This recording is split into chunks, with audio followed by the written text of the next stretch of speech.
उम्मीद है आप सभी लोग मस्त हो गए। तो आज की जो ये वीडियो है ना, बेसिकली ये कुंडली शक्ति के ऊपर होने वाली है। ठीक है। और इस वीडियो में ना मैं एक छोटी सी चीज़ शेयर करने जा रहा हूँ जिसे हो सकता है आपने नोटिस नहीं किया, या आप में से काफ़ी लोग ऐसे भी होंगे जिन्होंने नोटिस किया होगा, और काफ़ी लोग ऐसे भी होंगे जिन्होंने नोटिस नहीं किया होगा। तो वीडियो को ना थोड़ा सा ध्यान से सुनने की और समझने की कोशिश करना, क्योंकि कुंडली शक्ति से रिलेटेड ना काफ़ी कुछ सीखने को मिलेगा। ठीक है। खास करके जब जब आप अपनी कुंडली शक्ति वगैरह को जागृत करना चाहते हो, तो शायद ये वीडियो ना, ये जो मैं बोलना चाह रहा हूँ वो काफ़ी आपके काम का हो सकता है कुछ इस तरीके से। ठीक है। तो इससे पहले मैं टॉपिक के बारे में बात करूँ, इससे पहले जस्ट मैं एक चीज़ बोलना चाहूँगा कि जैसे अगर आपको अपना फ्यूचर वगैरह जानना हो, ठीक है, जैसे मान लो कि आपके लाइफ में प्रॉब्लम्स वगैरह चल रही, फाइनेंशियल प्रॉब्लम चल रही, या रिलेशनशिप वगैरह से रिलेटेड प्रॉब्लम वगैरह चल रही, कि वह कब ठीक होगी, कब आपकी लाइफ में सही तरीके से पैसा वगैरह आएगा, या और भी चीज़ें फ्यूचर वगैरह से रिलेटेड, तो व्हाट्सएप नंबर नीचे डाला हुआ है, डायरेक्ट व्हाट्सएप कर सकते हो। ठीक है। और ये चीज़ें जानना ना, ये चीज़ें प्रिडिक्ट करना उतना ज़्यादा भारी नहीं है। मैं ये बोला, हर कोई बंदा अपने फ्यूचर को जान सकता है। ठीक है। हर कोई बंदा अपने फ्यूचर को प्रेडिक्ट कर सकता है। ठीक है। क्योंकि आज के टाइम पे ना हमारे पास इतनी इन्फॉर्मेशन है, आप यूट्यूब पे देखोगे तो आपको एस्ट्रोलॉजी की एक से एक बढ़िया वीडियो देखने को मिल जाएगी। ठीक है। बस क्या होता है कि सीखना, मतलब सीखने वाला बंदा होना चाहिए। समझ रहे मैं क्या बोल रहा हूँ? वरना आज के टाइम पे हमारे पास इतनी इन्फॉर्मेशन है कि सब कुछ पता किया जा सकता है, ऑलमोस्ट बहुत कुछ चीज़ें जो हम सीख सकते हैं। ठीक है। तो आप खुद से भी ट्राई कर सकते हो, बस ये है कि मेहनत लगेगी, काफ़ी दिमाग लगाना पड़ेगा। और अगर आप थोड़ा सा मैथ में वीक वगैरह थे, कभी पहले से ही मैथ वगैरह जैसी चीज़ों में पहले से ही इंटरेस्ट वगैरह नहीं, तो फिर तो एस्ट्रोलॉजी वगैरह के चक्कर में पड़ना मत। ठीक है। क्योंकि काफ़ी दिमाग वगैरह लगाना पड़ता है, काफ़ी कैलकुलेशन वगैरह करनी पड़ती है। वरना हर कोई बंदा अपने फ्यूचर को प्रिडिक्ट वगैरह कर सकता है, ज़्यादा भारी काम नहीं है। ठीक है। बस ये 2 से 3 महीने लगते हैं, या 4-5 महीने लगते हैं इस स्किल को डेवलप करने में। ठीक है।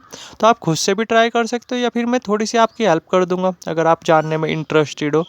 बस ये है कि आपको जो है ना कि 4 चीज़ें दे देनी है अपनी। ठीक है। एक तो आपको अपना नाम, ठीक है, एक आपको अपनी डेट ऑफ बर्थ, एक आपको अपना एग्जैक्ट बर्थ टाइम, ठीक है, और एक आपको एग्जैक्ट लोकेशन, कुछ इस तरीके से। ठीक है। और जो भी आपके क्वेश्चंस वगैरह हो, वो आप क्वेश्चंस वगैरह कर सकते हो। ठीक है। अब जो है ना कि अपने टॉपिक पे आते हैं। जैसे बेसिकली जो ये हमारी कुंडली शक्ति है ना, जैसे आपको पता ही है कि ये सोई हुई पड़ी रहती है हर किसी बंदे की। ठीक है। हर किसी बंदे की जो ये कुंडली शक्ति है ना, ये सोई हुई रहती है, सुप्त अवस्था में रहती है। लेकिन ये लाइफ में ना, ऐसा नहीं है कि ये हमेशा सुप्त अवस्था में ही रहती है। अरे ना, ये लाइफ में जो है ना कि कई बार अपने आप जागृत होने की भी कोशिश करती है। ये बात बिल्कुल फैक्ट है। अब आप लोगों के दिमाग में आ रहा होगा कि वो कैसे, या फिर किस टाइम कुंडली शक्ति अपने आप जागृत होने की कोशिश करती है। तो अगर मैं इसका क्लियर वर्डों में आंसर दूँ ना, वो टाइम होता है जब जब हमें काम वासना वगैरह आ रही होती है। समझ रहे मैं क्या बोल रहा? तो उस टाइम पे क्या होता है, उस मोमेंट पे क्या होता है, जो हमारी कुंडली शक्ति है ना, जो सोई हुई पड़ी हुई है, ठीक है, तो उस पर भी ना उस मोमेंट पे चोट लग रही होती है, जब हमें काम वासना वगैरह आ रही होती है। ठीक है। आप नॉर्मली खुद ही ऑब्जर्व कर करके देखना कि जब भी काम वासना वगैरह आती है, तो पीछे जो है ना कि जो रीढ़ की हड्डी है वो भी थोड़ी सी गर्म होने लगती है। ठीक है। आपकी जो ब्रेन की अवेयरनेस है वो भी थोड़ी सी उस मूवमेंट पे बढ़ने लगती है, बढ़ जाती है। समझ रहे मैं क्या बोल रहा? आपकी जो हार्ट बीट है वो भी थोड़ी सी बढ़ने लगती है, आपकी जो सांसों की गति है वो भी थोड़ी सी चेंज होने लगती है। ठीक है। क्यों? क्योंकि वहाँ पे जो है ना कि जैसे जब आपको काम वासना वगैरह आ रही होती है, तो आप मानो या ना मानो, वहाँ पे कुंडली शक्ति पे भी ना चोट लग रही होती है। ठीक है। जैसे जो सोई हुई पड़ी रहती है। ठीक है। और जब काम वासना वगैरह आती है तो उस पर चोट लग रही होती है। तो वहाँ पे भी ना एक बहुत बेटर अपॉर्चुनिटी रहती है, चांसेस रहते हैं कि वो कुंडली शक्ति वगैरह वहाँ पे जागृत हो जाए, अगर कोई बंदा अपनी काम वासना को होल्ड करे। समझ रहे? यानी अपनी काम वासना को रिलीज ना करे।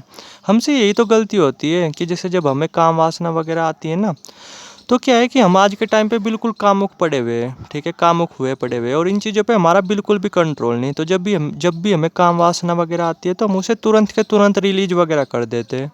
ठीक है। कुछ इस तरीके से, वरना उस मूवमेंट पे भी ना आपकी जो कुंडली शक्ति वगैरह उस पर चोट लग रही होती है। और अगर वहाँ पे आप होल्ड करो, अपनी काम वासना वगैरह को रिलीज ना करो, तो वहाँ पे चांसेस रहते हैं कि आपकी जो कुंडली शक्ति वगैरह वो ऊपर उठ जाए, वो जागृत होना शुरू हो जाए। कुछ इस तरीके से। समझ रहे मैं क्या बोल रहा? क्योंकि उस टाइम पे जो है ना कि आप खुद ही ऑब्जर्व कर करके देखना ये चीज़ें।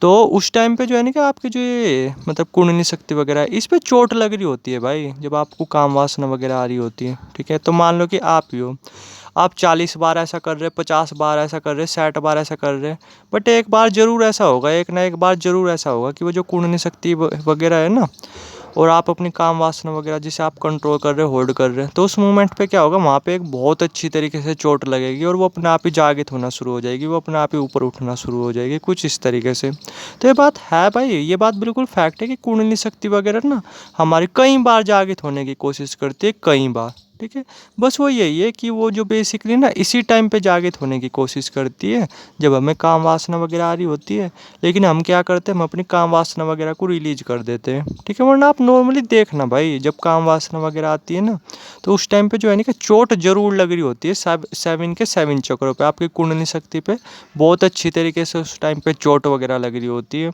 ठीक है, तो वहाँ पे ना बहुत हद तक चांसेस रहते हैं, बहुत हद तक अपॉर्चुनिटी रहती है कि कोई बंदा अगर अपनी काम वासना को कंट्रोल कर रहा, उसे रिलीज वगैरह नहीं कर रहा, ठीक है, और वो ऐसा बार बार कर रहा, तो एक ना एक बार जरूर ऐसा होगा कि उसकी जो कुंडली शक्ति वगैरह ना वो अपने आप ही ऊपर उठना शुरू हो जाएगी। क्योंकि अगर आप अपनी जो मतलब आपको काम वासना वगैरह आ रही और आप उसे जो है ना क्या होल्ड कर रहे हो, उसे आप रिलीज वगैरह नहीं कर रहे, तो आपकी जो वो है कुंडली शक्ति वगैरह उस पर चोट लगती चली जाएगी, लगती चली जाएगी, उस पर तेज़ी से चोट वगैरह लगने लगेगी। ठीक है, जिस वजह से क्या होगा, वो अब नहीं तो कल, कल नहीं तो परसों, परसों नहीं तो तरसों एक ना एक बार जरूर ऊपर की तरफ उठने की कोशिश करेगी। ठीक है, क्योंकि आप ही देखो ना, अगर आप किसी को उठाने की कोशिश कर रहे हैं, मान लो कि आप ही हो, आपका भाई लेटा हुआ है और आप अगर उसे उठाने की कोशिश कर रहे, तो वो कब तक नहीं उठेगा, कभी ना कभी तो उठ ही जाएगा ना। तो सेम कुछ ऐसा ही है, जैसे जब आप अपनी काम वासना, मान लो कि आपको काम वासना वगैरह आ रही, ठीक है, और आप उसे कंट्रोल कर रहे हैं, तो उस टाइम पे क्या है कि उस टाइम कुंडली शक्ति वगैरह पे चोट लग रही होती है। तो अगर आप ऐसा बार बार कर रहे हैं, तो वो आज नहीं तो कल ना जो कुंडली शक्ति वगैरह है उस पर चोट अच्छी तरीके से लगेगी और वो अपने आप ही ऊपर उठना शुरू हो जाएगी। ठीक है, तो इसलिए लाइफ में ना बहुत मौके मिलते हैं, बहुत बार अपने आप ही जो ये कुंडली शक्ति वगैरह ये ऊपर उठने की कोशिश करती है। ठीक है, थोड़ा सा समझने वाली बात है। ठीक है, तो उम्मीद है कुछ ना कुछ सीखने को मिला होगा और कहीं ना कहीं आपको ये भी आइडिया लगा होगा कि अगर कुंडली शक्ति वगैरह जागृत करनी है तो भाई अपने थोड़ा सा काम वासना वगैरह को कंट्रोल करो बस। जब जो है ना कि जब वो मतलब जब काम वासना वगैरह आ रही हो, तो बिल्कुल ये तरीका भी हो सकता है अपनी कुंडली शक्ति वगैरह को जागृत करने का। बट ये नहीं पता कि इससे कब कुंडली शक्ति वगैरह जागृत होगी। ठीक है, होने को आज ही हो जाए, होने को 15 बार ट्राई करने पे हो, होने को 20 बार ट्राई करने पे हो, होने को 60 बार ट्राई करने पे हो, बट अगर आप ऐसा करते जा रहे तो एक मूवमेंट बाद एक टाइम पे ऐसा ज़रूर हो जाएगा। ठीक है, कि जैसे मान लो कि आप अपनी काम वासना को कंट्रोल कर रहे हैं, तो उस चक्कर में क्या होगा, आपकी कुंडली शक्ति वगैरह वो अपने आप ही ऊपर उठना शुरू हो जाएगी। ठीक है, बात बिल्कुल फैक्ट है भाई, जैसा मैंने बोला, थोड़ा सा आप भी ऑब्जर्व कर करके देखना। जब हमें काम वासना वगैरह आ रही होती है ना, तो भाई ज़रूर कुंडली शक्ति पे ज़रूर चोट लग रही होती है। ठीक है, थोड़ी थोड़ी चोट लग रही होती है, और अगर आप उस टाइम पे होल्ड करो, अपनी काम वासना को रिलीज ना करो, तो चांसेस वगैरह यही रहते हैं कि आज नहीं तो कल, कल नहीं तो परसों आपकी जो कुंडली शक्ति वगैरह वो भी अपने आप ही ऊपर उठ जाएगी, कुछ इस तरीके से। ठीक है, उम्मीद है जो मैंने कुछ बताया वो चीज़ें आपने भी वैसे ऑब्जर्व की होगी। ठीक है, और कुछ ना कुछ समझ में आया ही होगा। बाकी आप खुद ट्राई कर करके देखना, खुद ऑब्जर्व कर करके देखना ये चीज़ें, तब थोड़ा सा आपको पता चलेगा। ठीक है, उम्मीद है कुछ ना कुछ समझे होगे। बाकी कुछ जानना हो या कुछ भी डाउट्स वगैरह हो तो कमेंट सेक्शन खुला हुआ है, डायरेक्ट व्हाट्सएप कर सकते हो, या नंबर भी आ रहा होगा वीडियो की स्क्रीन पर, डायरेक्ट व्हाट्सएप कर सकते हो। थैंक यू वीडियो देखने के लिए।